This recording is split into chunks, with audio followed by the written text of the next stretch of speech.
Okay, I'm trying again now. Yalla. Let's see if it's gonna work this time.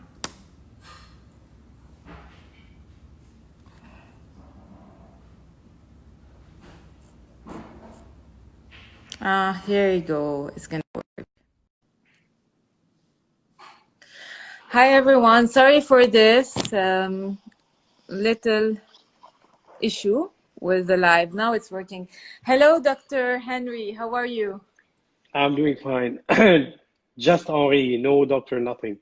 Okay, then okay, we'll say Henri. Henri, thank you so much for being with us on this live session today. It's a pleasure to have you, to be able to talk with you directly, and for everyone to be able also to ask their question on this live during this live session. I was introducing you to the audience. They basically know you by now. You've become super famous since this resignation, and your resignation letter have made all social media networks.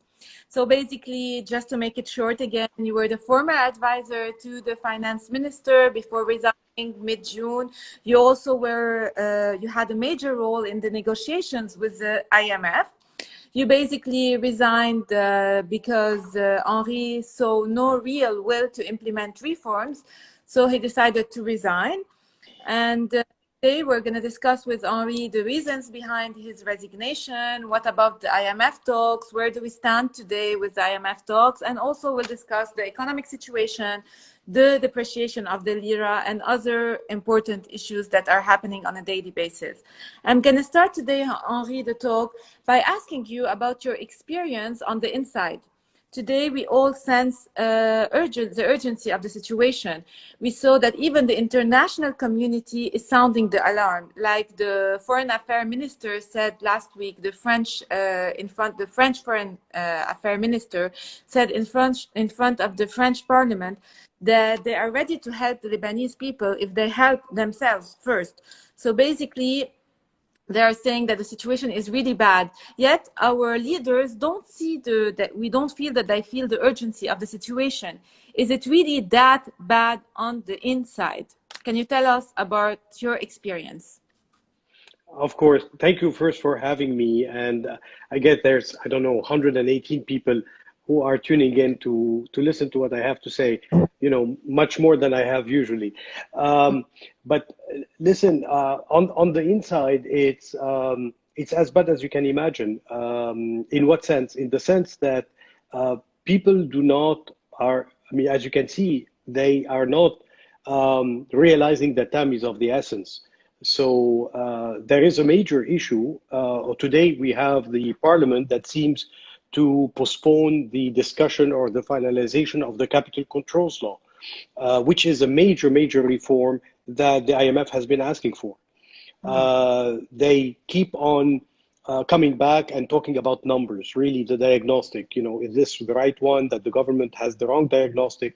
I mean, I really don't know how many times the IMF has to come out and to say that the approach that the government has taken is the right one, and to come in support of the diagnostic of the government. They did it a fourth time today, funnily enough, more or less at the same time as Member of Parliament Kanaan came out and said that there's nothing wrong in admitting that the government numbers are the wrong ones. So, I mean, look, they are playing delay tactics. I think the people, honestly, we should now say it out loud. The people, the leaders that are supposedly leading this country do not care about the welfare of the people. That's why we are where we are today.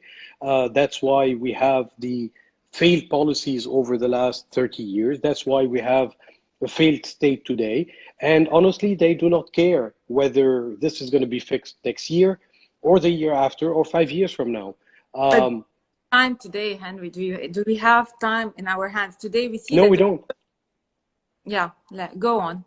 No. I mean, we don't have time, Danielle. That's exactly right. But the problem is that they do think we have time. Or they don't care whether you have time or not. For the last 7 months, people have been going to the banks and getting a haircut after haircut. People have been lining up to get some dollars. People have been lining up sometimes to get gas, sometimes to get food. 50% unemployment, 50% poverty rate, 40% unemployment, a number of companies that are closing down. What do you expect? And people still don't think that time is of the essence. What does it take for them to realize that? I don't know. The IMF keeps on telling them, you guys need to act like adults effectively and come up with with decision. They tell them Sil'ata is a deal breaker. They go and do Sil'ata. They tell them basically get capital controls law. They come out and they say, well, we don't care about having a capital controls law right now. We will have it once you have an IMF program. I mean, it is insane. It's just insane, the situation in which we are. Talking about the capital control law, why don't we have a capital control? Who's really opposing the capital control today? Well, I think honestly, we don't have the capital controls law for a number of reasons. Number one, because they want to make sure that this law doesn't go back retroactively to October 17 and divulge actually the name of all those guys who have transferred money. I don't know if you saw the article of the Financial Times today with Alain Bifani basically stating that there has been a transfer of $6 billion or $5 billion. I don't recall the exact number, but I think it was $6 billion has been transferred out since October 17. Well, obviously, they don't want the capital control law to divulge that. Number two, they will still want to have the opportunity, and they being the political class and all of them together, they still want to have the opportunity to transfer money out whenever they can and from whatever dollars that will remain in the system. Otherwise, I just don't see any reason why they don't have capital controls law. One member of parliament, Michel Daher, proposed a capital controls law somewhere, if I don't recall, around November, and we're still discussing and debating different versions of capital controls. So it's insane. Yeah, but today, basically, if we have a capital control today, legally, can they go back in time? Is it feasible legally? Well, I mean, look, I'm not a lawyer. There is obviously a constitutionality of the law, and it can be debated. It will take the law specifically to say that it has to be retroactive. That's my understanding of the fact.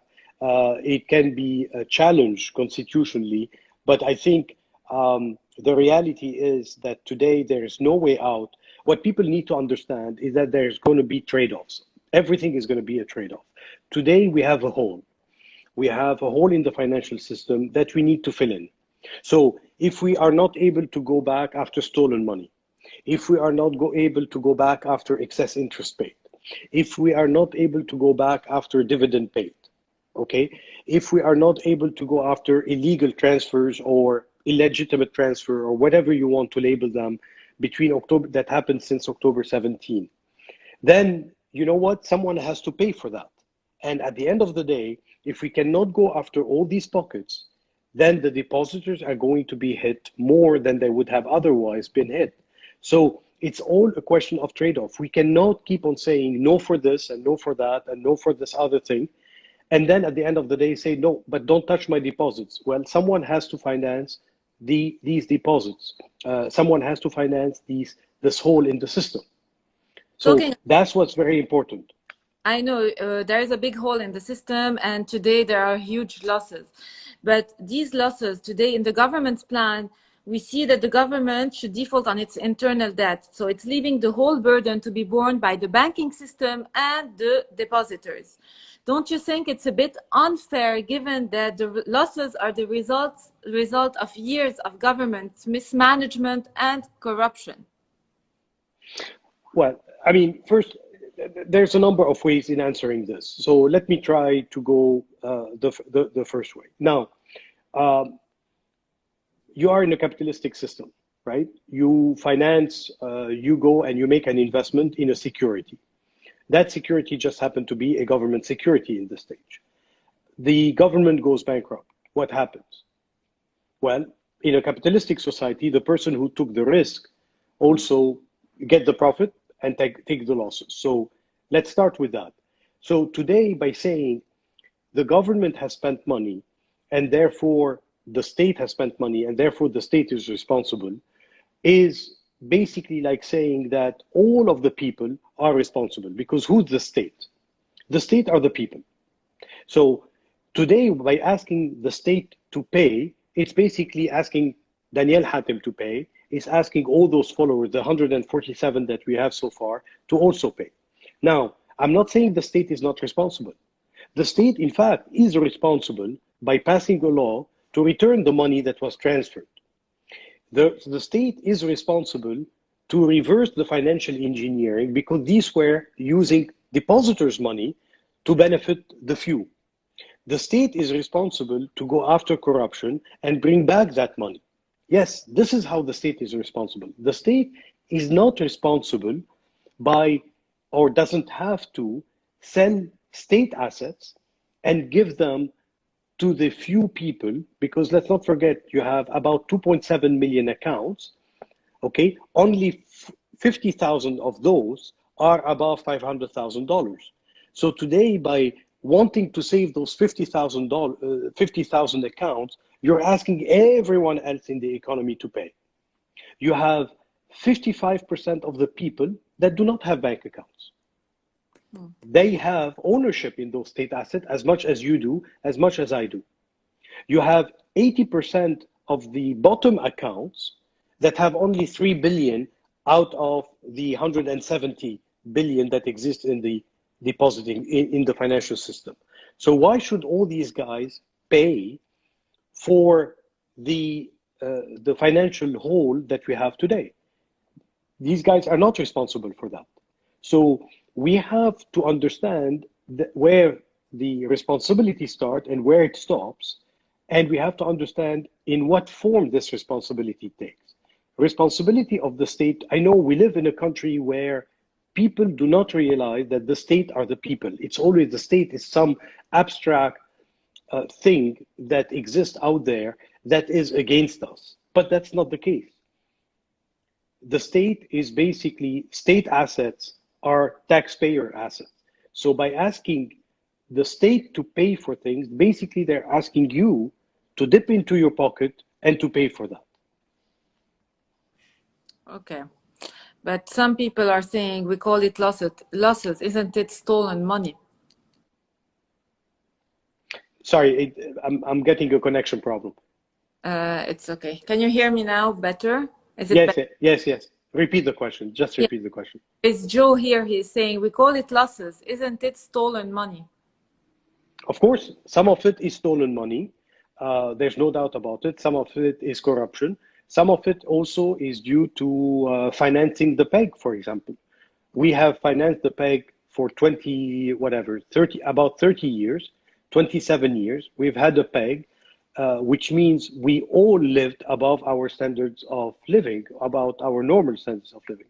So we were able to go to Greece, we were able to go to Turkey, we were able to travel all around the world, actually making very little money. Just because the PEG was artificial.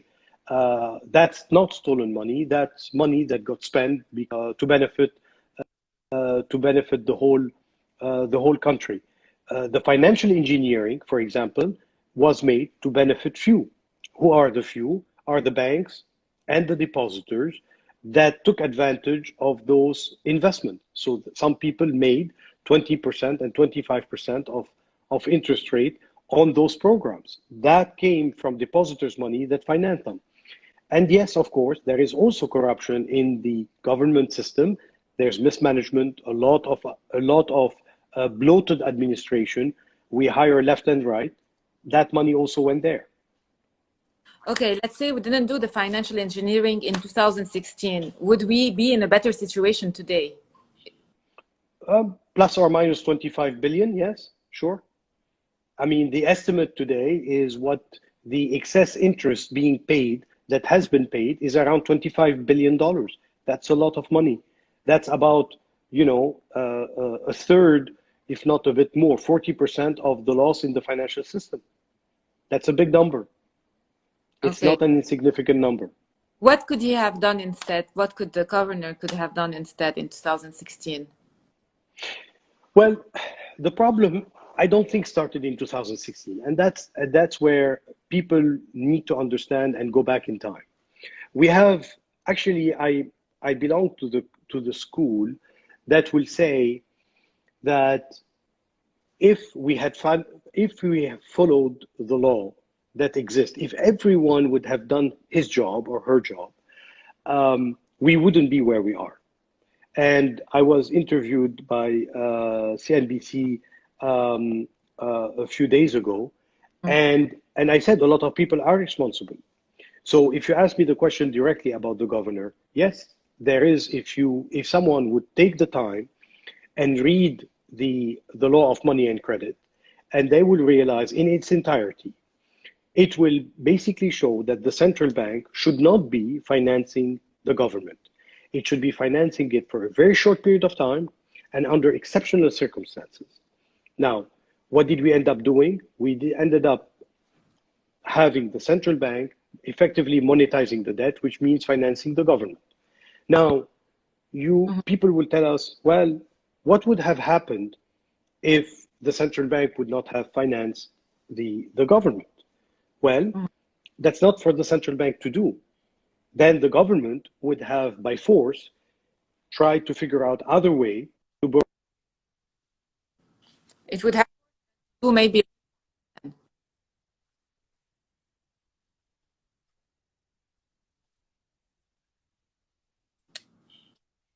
It's cutting on your side. Hello. Yes, now I can hear you better. Okay. I don't know, it disconnected also my AirPods. So just think about the central bank as being the parents in the household, right? And the government being the kids. If the kids go to the parent and always ask for money, at some point the parents will tell them, you know what? Go and figure out a different way of financing your lifestyle. So at some point it will be tough, it will be very difficult, but one thing will happen. Either people will change their lifestyle, which is what the government should have done a long, long time ago, okay? Or they would have gone to other markets to figure out how to get some money. But today, that's why I'm saying everyone is responsible in terms of getting to where we are in the situation. Today you called, I saw of yours last week, you called all Lebanese resign. Who do you blame mostly? Look, I'm not sure there is. I'm not sure there are different shades of gray, as I said last time. Everyone is responsible. Everyone is responsible because the system has failed tremendously on every single step of their responsibility. So, had the central bank said no, then the financing would not have happened. Had the government not been that corrupt, then the spending would not have happened. Had the banks not financed the government, we wouldn't be where we are. Had the depositor, as a depositor, when you went to the bank and you put this money in the bank, and you know that everywhere around the world, you have basically about 0% or 0.5% of interest. And you go to a Lebanese bank and the Lebanese bank tells you, oh, great, come and put your money for a year and we'll give you 6% or 7%. Has that depositor ever asked himself the question, how come we do that? Where is that money? Where is that interest coming from? So there is responsibility at every part of the value chain, from the depositor all the way to the government, the central bank. Every single one has failed in that system.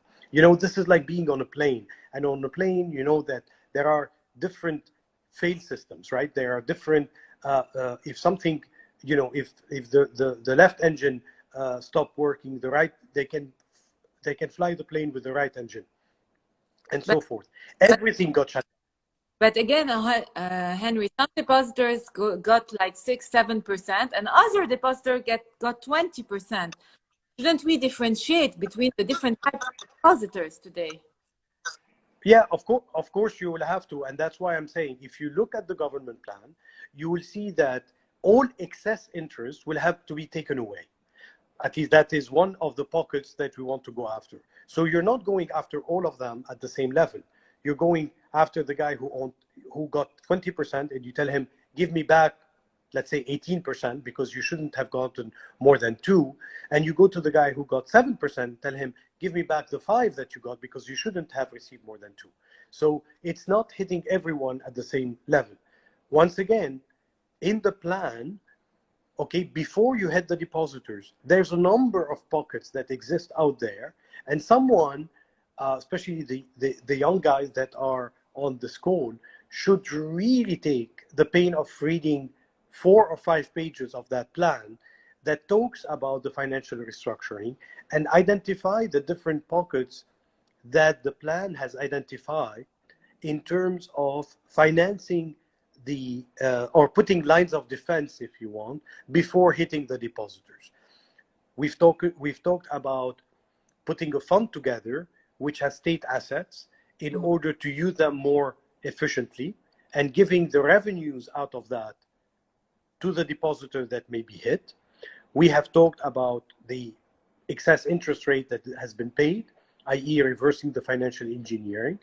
We've talked about the capital of the banks that the bankers, the shareholders would have because they've taken a risk, they've mismanaged the money of depositors, they have to pay out and being hit on their capital. We've talked about dividend repatriation that has happened over the last 4 or 5 years.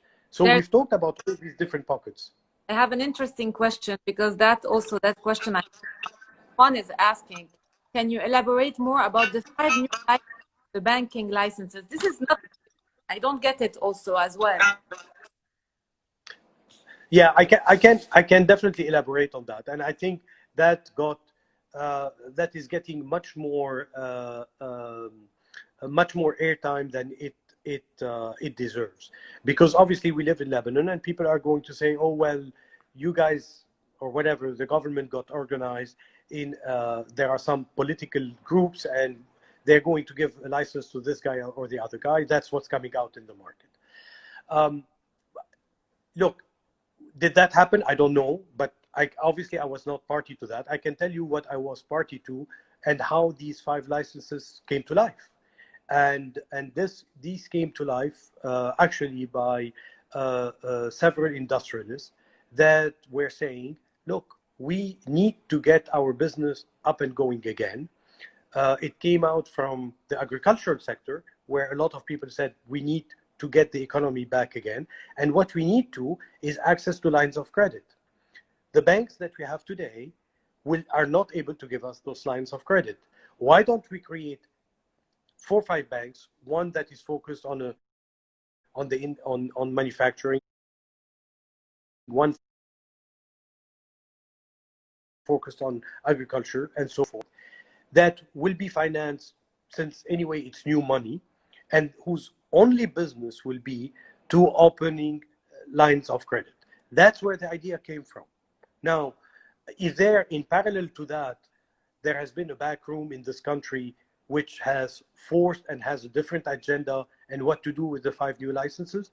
I mean, look, I don't know. I know that at least the people who wrote the report, and I'm one of them, that was not the idea behind it. Was it marketing-wise a smart thing to put? Probably not, given the reaction that it attracted, but that was not the purpose of it. Now, everyone will believe whatever they want to believe at the end of the day, and but this is basically the reality of how those 5 licenses came to play. Another problem where the plan got a big hit is when the finance minister went out and said, well, we're going to cut the number of banks by half. And this was extremely wrong, because actually his discussion or his words got taken out of context. What he actually meant at that time, and I'm not defending it, but and there are studies out there from big 4 firms for the last 4 or 5 years that say that basically the Lebanese economy is overbanked, and to finance the Lebanese economy, you do not need as many banks as the banks that exist today. Now, that doesn't mean that there is a war room somewhere and we say, this is what's going to happen to Bank A and this is what's going to happen to Bank B. That's not the way it worked. But, you know, it's a very sensitive topic. And the one last thing I want to say, and then let you react a little bit or ask another question, Yeah, I is would like. that Okay. the, the plan is not about just the banking sector. The plan, I mean, the banking sector is 5 pages out of 54. There are a lot of fiscal reform. There are a lot of structural reform. There is monetary reform. There is a part about debt restructuring. There's a part about getting the economy back again. Unfortunately, the dialogue is only focused on the financial sector, which, for whatever reason, that's the only thing people want to talk about. Yeah, because that's where the whole confidence of the country lies. Also, the whole confidence was in the banking sector. Now, no one has confidence more in the whole system. And today, even when you propose the bail-in for depositors, we've seen what happened in Cyprus. So today, will depositor as shareholder in a bank that's worth nothing for 2 years? You were cutting off a little bit, but um, basically you were asking about the bail-in, and you saw what happened in Cyprus. Well, Exactly. you know what? Here's a very simple thing. Today, in order to get the financial system going again, you need a clean balance sheet. What does it mean, a clean balance sheet?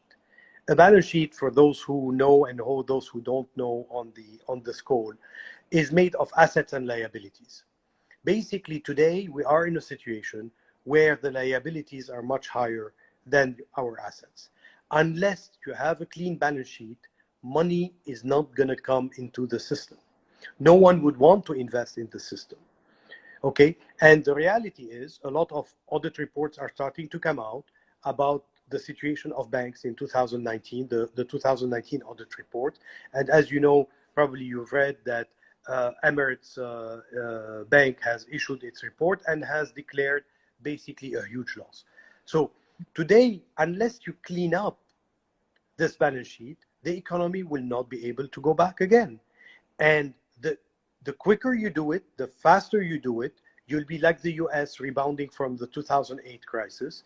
And the more gradual you want to do it, the more long fasted you want to do it, long pace you want to do it, you're going to have the example of Japan, where you got a lost decade. Imagine staying in the same situation as we are today for the next 10 years. Is that the economy that we want to have? So if we want to reinvigorate the financial system, that's exactly what we will have to do, is to take the losses immediately, put them outside the financial system. You can compensate them later on. I don't have a problem with that at all. But you have to put them off balance sheet immediately so that we can restart the lending process so that the economy can get going again. Okay. Henry, I want to talk about the Reserve Central. Last week, we saw a statement by the governor stating that there is still 20 billion reserves. Yet we see that we're struggling to have fuel in the country, shortage of fuel.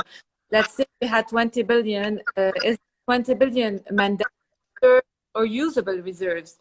And I have a question by Sami on the same matter. He asked, based on BOP since 1993, how much real dollars are left in the system based on Henry? If zero, what is his plan to deal with the existing $120 billion deposit? Look, let's take one at a time. How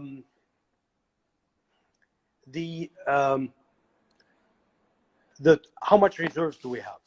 Well, that's a fair question. Yeah. I don't know. That is the honest answer. We have the governor that came out and he said, I think 2 days ago or 3 days ago, it appeared on Bloomberg, and he said that there is $20.3 billion. Okay. Unfortunately, we live in a country where you cannot go to somewhere and just verify that we have $20 billion. And that's exactly what we've been asking for. We've been asking for a transparent audit, and we've been asking for transparency and a change in the governance system in the financial system so that we don't waste any time debating the stupid idea. Do we have 20.3? Is the 20.3 free? Has it been, is some of it being levered? Is some of it not? Is all of it available? Is But all see of that it available now? talking about the audit here, we see that Kroll is facing a lot of resistance. For any forensic audit today, is facing a lot of from political parties.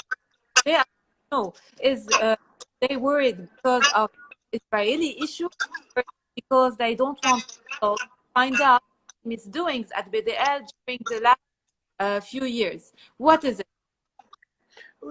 Let's go back to the audit, because I see a lot of question, especially one question about the reserve, because someone's saying crazy if you guys don't know. That's right, and he's right.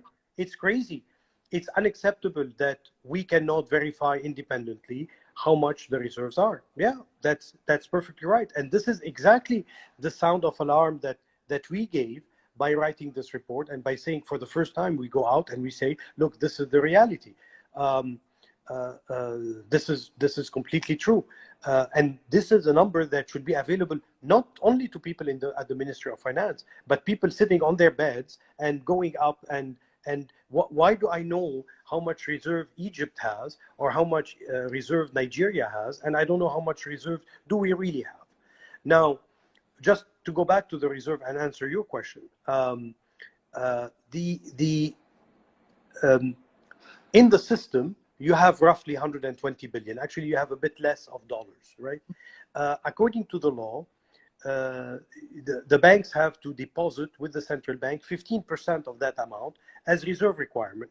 Okay, so 15% of that, of 120, roughly, will be equal to 18 billion. So out of those 20 billion, let's assume that number is correct. 18 of that is a reserve requirement. Okay, now, in terms of crisis, does it really matter anymore? I mean, because in the whole system, out of the 120, there's only 20 to be known in terms of real liquidity. So does it matter if it's 20 or if it's 18? You know, this is where we're going to debate. What I would claim as a financial guy, that actually the reserve should not be touched. Whatever you cannot do in normal times, you shouldn't be able to do it in urgent times. And today, for sure, those 18 are required reserves, and I would say that the usable reserve should be only 2. But this is more of a theoretical thing than a practical thing. The reality, once again, if the 20 billion is the right number, that 20 billion exists somewhere in a bank account, Bank of America, Deutsche Bank, I have no idea where it is, but that money should be available. And obviously we are at a stage where we need to use some of it, but again, that's depositors' money. Let's not kid ourselves. All of it is depositors' money. Okay, all of it, depositors' money. I hope everyone 100%. that phrase that clearly. It's a big 100%. here. Okay. There's no two people can fight over it. 100% of the money that's available in the system today, it's depositors' money. Our net reserve position is negative. There's no one, I mean, no one can debate that. No one can debate that fact. Today, Henry, think that there will be reform in this country? Have you completely lost hope? Well, I'm not going to say yes, obviously. But before talking about hope, do you want to talk about the audits, or you forgot about the audit? No, yes. I forgot because we went deep into the reserve. Of course, I want to talk about the audits.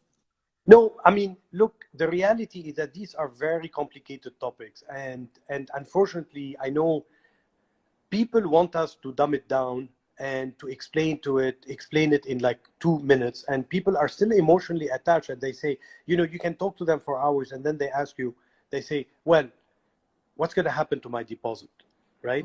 I mean, this is the problem, because there's a lot of emotional attachment to that. Now, about the audits, once again, we are the ones who proposed, when I say we, I mean the government plan, we are the ones who proposed that, and we said we need to have an audit, and not only an audit of the central bank, by the way, but we need to have an audit of all state-owned enterprises, and we need to have an audit of all contracts that have been given over the last 30 years by the government to any public works contract. You know, it goes without saying. Now we're starting with the central bank, and you can see the opposition we're getting from the political class saying, you know, we don't want to do forensic audit. And it seems to me that all the parties, all of them, are lined up and basically blocking that for different reasons. You know, I mean, this is the funny part about Lebanese politics, is that you have different different interests. So you have the central bank that doesn't want to have the IMF program or a forensic audit because they don't want to show their losses, the losses in their balance sheet. They don't want to have forensic audit because, you know, basically there's a lot of question mark that is being asked about, you know, off-market transaction, what happened to the Eurobonds issuance, what happened to the financial engineering schemes. So they don't want to do that. The banks don't want to do all that because they don't want to lose their capital. They don't want to be diluted as part of a bail-in process. So they want to stop all that. Okay? They will claim high and loud that they want the IMF and that they want reforms. But in fact, the only thing they want is to protect their capital and protect their interest in the banks. The political class clearly does not want the books to be opened. I mean, seriously. I mean, this is a country which has an amazing amount of corruption. So are you going to tell me that this political class that has been in power for the last 30 years through what I call the bankocracy is going to allow people to open the books of the past, go and divulge what happened, who got which contract?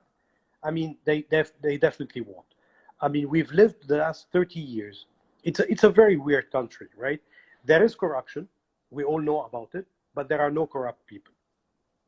There is a bankruptcy, but no one wants to pay the cost of the bankruptcy. I mean, I just don't know how that works, right? So sooner or later, we'll have to face the music. The only reason today we are seeing and we're facing this music is very simply because there's no more money in the system. We played this Ponzi game and lots of money was coming in to continue the dance. But the reality is that the music was off a long time ago. Okay. The Lebanese officials talking about the IMF again have declared on several occasions that negotiations with the IMF are positive. They are fact. Until last week, we saw that they were put on hold, and they tell us that they have a meeting this week with the IMF. Is one meeting enough to reach a deal? Look, of course, not at all. What does it mean that we have a positive meeting with the IMF? I mean, the IMF is an international organization. It's an organization that is not going to shut the door. It's an organization that will keep on discussing with you. After all, Lebanon is a founding member of the IMF. So the IMF has responsibility and has a duty to listen to Lebanon and to keep on discussing. Now, until today, there has been no negotiations with the IMF. There has been discussions, but we did not negotiate any of the key parameters. We did not talk about the preconditions. We didn't talk about how long the program would be. We didn't talk about how deep the program is going to be. So they are discovering about the government program. They are discovering about our fiscal system. They are understanding the monetary system. It is an exchange of information. Even that part has slowed down so much over the last 3 weeks is unbelievable. I mean, over the last 14 days, we've had like 2 meetings, maybe each one, or 3 meetings. I don't know exactly, but we've had a handful of meetings, and we are in the middle of a huge crisis that even the IMF has never seen before, at least from the extent of it, the quantum of it. So that shows you the lack of seriousness. That shows you the lack of responsibility from our politicians who do not understand or who do not realize or who do not care about the depth of the crisis that we have.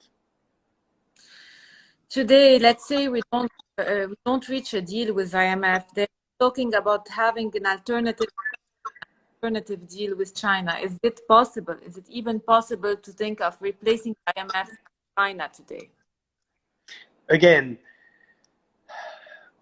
we can answer this question at a number of levels. But this is where sometimes the stupidity of our political class comes into play. Okay? Now, let's take one example. First, most of the Chinese things, most of the Chinese investments we've been talking about are long-term infrastructure projects, okay, which are very fine and dandy, and we should do them. But that's not what is needed right now. Right now, we have a patient who has a heart attack.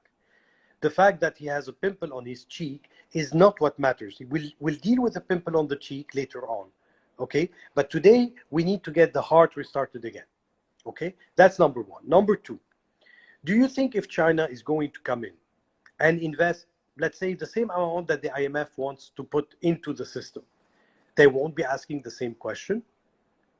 Of course. I mean, they are an investor like anyone else. That 30 billion that they want to put in the Lebanese economy are actually taxpayers' money. They care about their people, okay? And they will be asking the same question, and they will ask us, how are you going to do reforms, and how are you going to repay me the $30 billion I'm going to give you? So it's exactly the same thing. So this whole discussion of going east and you know, is so ludicrous that it deviates. I mean, that's what we are masters at, always changing the type of discussion and the direction of the discussion in order to avoid facing the real problem, which is what can we do to save our problems and to fix our problems. We never ask this question. It's always the Americans' fault or the Iranians' fault or the Saudis' fault or the Egyptians' fault. No, it's not anyone's fault. Of course, all these people will take advantage of the geopolitical tensions and the fact that there are different factions in Lebanon. But let's not worry about that. This is what they need to do. Rather than figuring out whether the US is going to invade China, maybe it will be better to care about having less corruption in this country and more transparency in our laws, and that would take us much farther. But today, a lot are talking that the Americans are imposing pressure on Hezbollah in Lebanon by like imposing sanctions, indirect, if you want, tight on the Lebanese. Is it